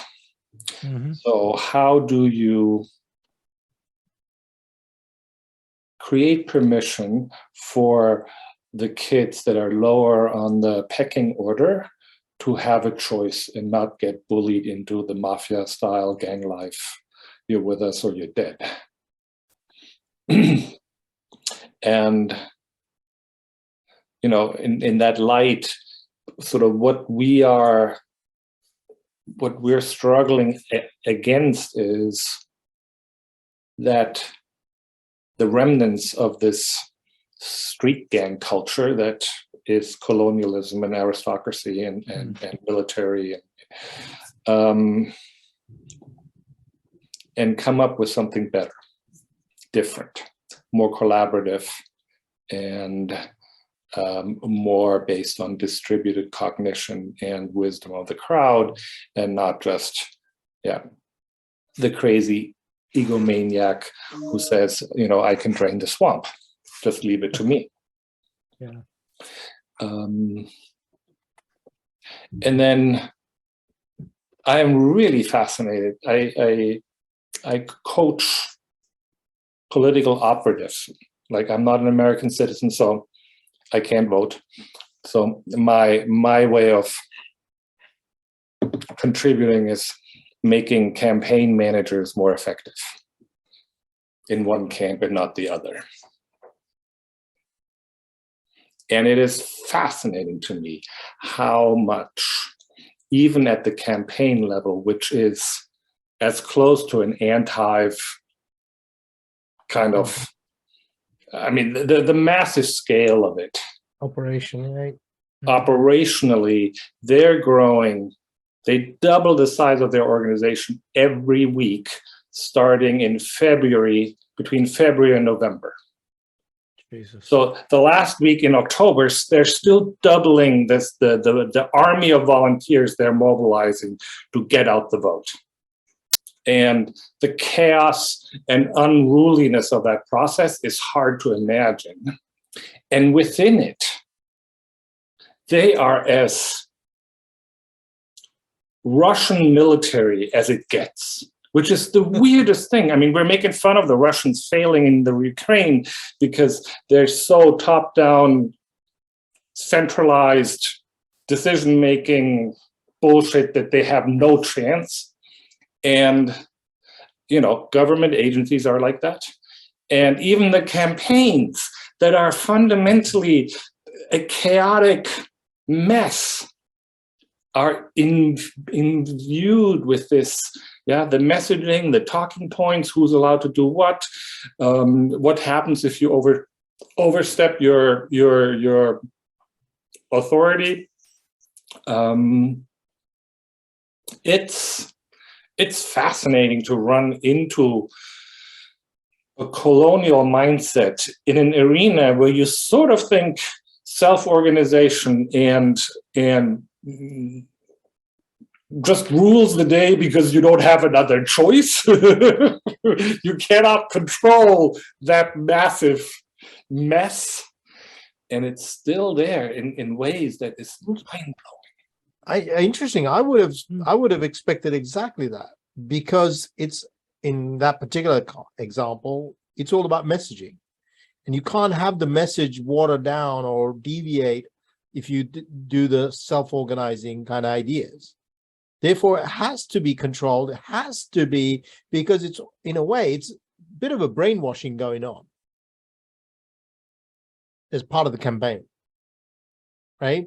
So they have to be on message with the same message all the way through, else it breaks. That's a reasonable hypothesis, and I am a little unsure how much, say, Obama's campaign that was essentially organized by a Facebook exec, where they released open source toolkits into the wild and then prayed. That's the level of volunteer organization, and there was no way of controlling the day-to-day message that occurs at a, say, Capitol Hill, DC level, White House level, where you need to make a comment about what happened in Colorado Springs at the bar. But the grassroots, that was the first grassroots internet-empowered campaign, and it was open source, unruly, like, you're in the same camp, we hope you say something reasonable, go forth and share it. It was remarkably hands-off at a certain level in a certain corner of that world. Right. Would you say that was true in the second term as opposed to the first one? Just out of interest? Because second term, I would have imagined much more control. Who was I coaching? No, that was true in the second as well. Oh, wow. I was involved in the second campaign, and these essentially self-service sites where you could download all sorts of organizing tools and ways of getting neighbors together and that was at the tool and method level, and much less on the talking point level. Right. Okay. I'm going to move that we start to wind it up, because we're kind of getting there. But that's I'd love to talk more about that, because that sounds very much like that feeling that there's a limit to what the human brain can get its arms around. And when you make it open source and smaller scale, people can actually get their arms around it, as long as they know what they're trying to accomplish. That military thing of commander's intent. Right. Anyhow, do you remember that Wee was late because he was feeding his cats because he didn't want to be interrupted?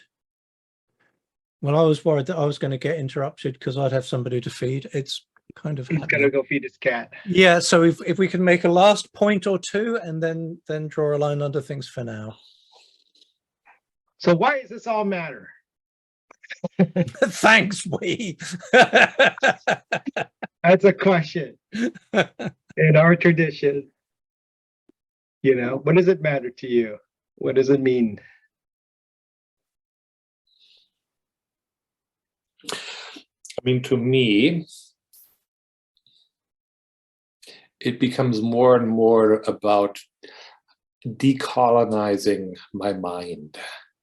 I mean, to recognize how deeply embedded I am in a way of thinking, sense making, and an expectation of what works and doesn't work is pervasive and subtle in ways that it still blows my mind, I don't know, 20 years into the inquiry, of where it shows up. And maybe sort of my very individual, private answer goes more and more in that Buddhist direction of, you know, the beginner's mind and in the moment. How close to an evaluation in the moment that is not super patterned by past experience can I come and make a choice?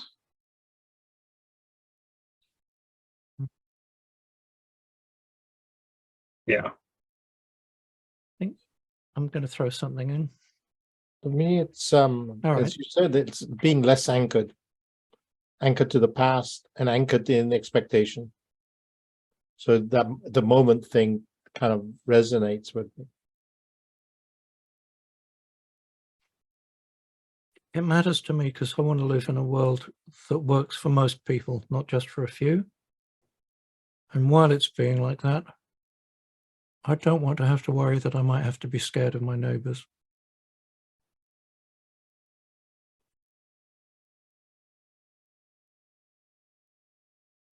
Anyone else?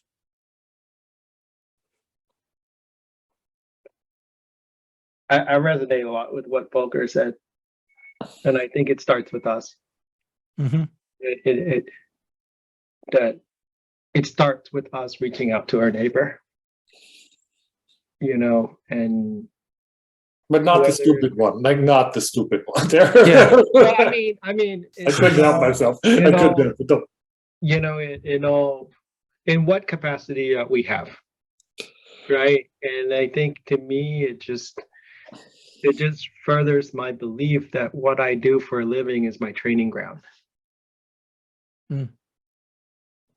It's my dojo. And that's where I practice these things of how to help and support other people, right? No matter, and and then support us all through this catastrophe that's that's going to hit us at some point. And I'm not just talking about Twitter too, but you know, No, it's like, you know, that, but in a way, like what's happening with Twitter is an interesting thing to watch that. And how people react and to learn in that process, you know, of like this thing unfolding. Because in a way, it was in a comment. Michael Hammond put a comment on Twitter and on LinkedIn that made me think twice. He said, like, hey, the environment catastrophe is coming upon us. There's a crisis going on. There's a meta crisis, and I'm like, wait a minute. There's no meta crisis. It's always been a crisis. That's normal. We're just not accepting this. And it made me feel that this is a massive unfolding that's occurring in a way that we're hitting a Kairos moment in our species where it is going to be pivotal and there's no turning back. And it might be in our lifetime, which is a strange thing to say.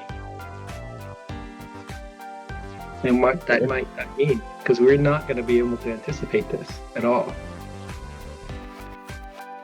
So let's wrap it up. If anybody has this is what's important to me, in one breath or less, In one breath, I just think that I'm going to try to influence the systems that I've involved in. And that's the only way that I can make changes.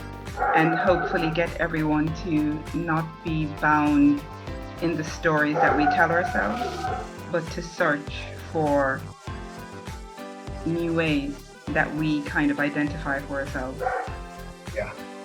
Yep, good. Val, Jack, last chance. Just seek to understand better. There you go. All right, my lovelies, unless there's anything that anybody needs to do, say, or hear, I'm declaring this evening complete.